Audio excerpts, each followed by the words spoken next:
ఒకటి ఈ పవన్ కళ్యాణ్ గారు కామెంట్స్ చేస్తారు, ఆయన సైలెంట్ అయిపోతారు, దాని వెనకాల ఒక పెద్ద బగ్గుమంటది. మళ్ళీ కొన్ని రోజుల తర్వాత మళ్ళీ దాని మీద నీళ్లు చల్లుతున్నట్టు ఎందుకు ఇప్పుడు ఈ వివాదాలన్నీ మళ్ళీ కొత్తగా తెరలేపుతూ ఉన్నాయి? మేము విజయనగరం కాలేజీలో చదువుకుంటున్నప్పుడు హే డాక్టర్ అనేవాళ్ళం. ఆయనకి డాక్టరేట్ వచ్చింది రీసెంట్గా. ఎందుకంటే అవతల బీజేపీ వాళ్ళు ఇచ్చిన టాస్క్, తర్వాత చంద్రబాబు గారు ఇచ్చిన టాస్క్ని రెండింటిని బ్రహ్మాండంగా రెండు కళ్ళ సిద్ధాంతంలో ప్లే చేస్తున్నాడు. దాంట్లో ఆయనకి డాక్టరేట్ వచ్చింది. ఆ డాక్టరేట్ని ఎలా జస్టిఫై చేసుకుంటాడంటే బీజేపీ వాళ్ళు సనాతన ధర్మం అంటే కింద నుంచి పైకి మెట్లు అడుగుతాడు. ఎందుకంటే వీళ్ళందరూ హిందూయిజం అనే ట్రాప్ ఓటేసింది బీజేపీకి. అందుకే 40 సంవత్సరాల పైచిలుకున్న 44 సంవత్సరాల చరిత్ర కలిగిన చంద్రబాబు గారు కూడా ఆ ట్రాప్లో పడి ఉన్నారు. ఎప్పుడు లేదు. అందుకే ఆయన చూడు తిరుపతి లడ్లు, పరకామణి సేవ ఇట్లో అనవసరంగా తలదూర్చి కొరివితో తలగొక్కుంటున్నాడు ఆయన. అదంతా చిక్కని అది జరగని పని అది. మీరు మళ్ళీ చెప్తున్నాను, అందులో వీళ్ళు ఎలకని కూడా పట్టలేరు, ముఖ్యంగా నెయ్యి విషయంలో. అండ్ మోర్ ఓవర్ అవి అన్ని బూమరంగాయి. పరకామణి సేవ కూడా నేను ఆయన ప్రెస్ మీట్లు అంచగ్గా చెప్పాడు, బిల్డింగ్ కట్టింది నేనే, కెమెరాలు పట్టింది నేనే. చిన్న కేసుకి ఏంటి అది ఏంటి చిన్న కేసు? దొంగతనం చిన్న కేసు కాకుండా అది యావజ్జీవ కారాగార శిక్ష. ఆడు మళ్ళా మనమాట వీళ్ళు ఎంత సెల్ఫ్ గోల్ బ్యాచ్ అంటారు వీళ్ళది. ఆడు 20 సంవత్సరాల పైచీలకు నుంచి పెద్ద జీఆర్ కాడ పనిచేస్తాడు ఆడ రామకృష్ణ గారు. ఆ దొరికిన విధవ 5 సంవత్సరాలు జగన్మోహన్ రెడ్డి గారి కన్నా ముందున్న ప్రభుత్వంలో కూడా ఆడ పరకామణి సేవ చేసి ఉద్ధరించాడు మనకి.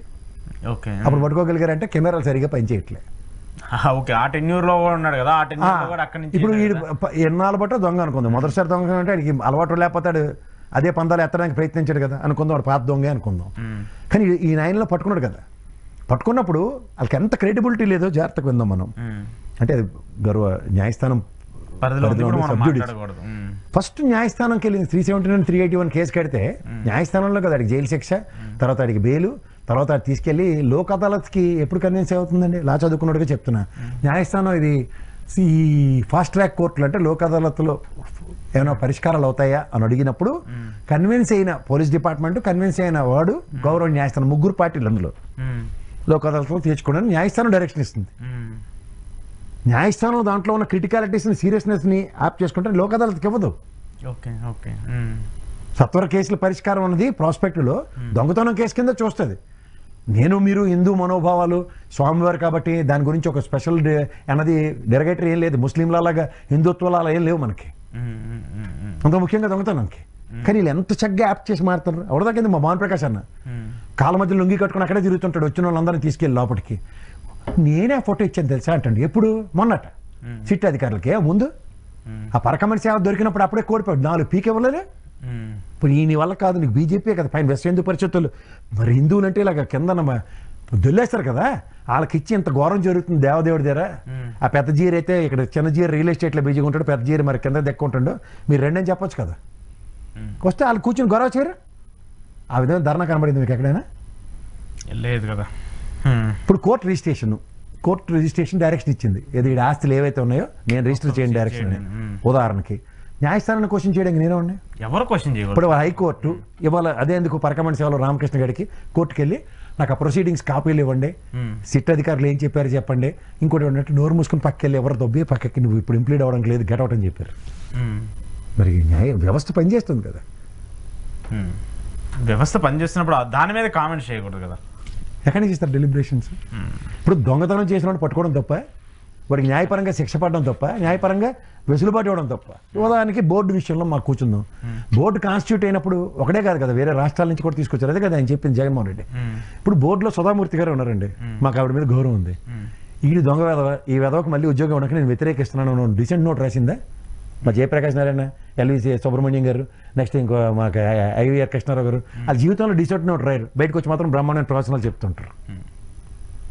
అలా బోర్డులో ఉన్నవాళ్ళు 50 మంది ఉండండి, 20 మంది ఉండండి, 30 మంది ఉండండి, ఒక 5గురైనా 6గురైనా డిసెంట్ తెలియచేయకుండా ఉంటారు. దేవుడి సేవలో అది చేసిన దొంగతనానికి నా దగ్గర అయితే క్షమాపణ లేదండి, నాకు ఇష్టం లేదండి అని రాయకుండా పక్క రికమెండేషన్ నువ్వు రాసి నేను ఒప్పించుకుంటా అంటే మరి ఎందుకని బోర్డు మెంబర్లు వేరే రాష్ట్రాల నుంచి ఎందుకు మన నెత్తికి తగలడ్డం? అవన్నీ ఎందుకు నాకు? పార్సారథి గారు ఇవాళ ఆవిడ ప్రశాంతి మేడం గారు ఇద్దరు ఎమ్మెల్యే స్థాయిలో మినిస్టర్ స్థాయిలో ఉన్నారు. వాళ్ళిద్దరిని ప్రెస్ వాళ్ళు కూర్చోబెట్టి అడగండి అప్పుడు ఏం జరిగింది, అప్పుడు ఏడు చెప్పారు మీరు అని అడగండి. మాకు ఏడు అయిందో నాకు అనవసరం, మీరు ఏడు చెప్పారని అడగండి.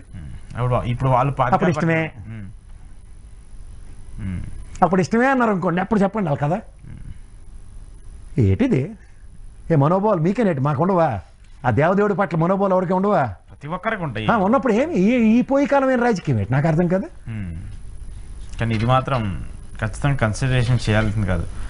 కానీ ఎందుకు మరి పవన్ కళ్యాణ్ గారు అది ఏంటి అసలు ఈ పరిస్థితి? అది ఇంకోటి ఏంటి, అదేంటండి ఆ బుల్బుల్ రాజా కంపెనీ ఇది ఏంటంటారు, అది పేరు ఏదో బోలే బాబా. అది కూడా తెలుసా అసలు నిన్న ఎస్టాబ్లిష్ చేసిన డాక్యుమెంట్లో చూసారా? చూసారా అది? అది పేరు మార్చి అపరిచితుల్లో వచ్చేస్తే చాలా కంపెనీలు ఉన్నాయి. కాదండి, అది టీటీడీ ఒక ప్రొసీజర్ ఉంటుంది. ఎవ్రీ 6 months నెయ్యి టెండర్లు పిలుస్తారు. ఆ ఎన్డీడీబీ రిపోర్ట్ తెచ్చుకోవాలా.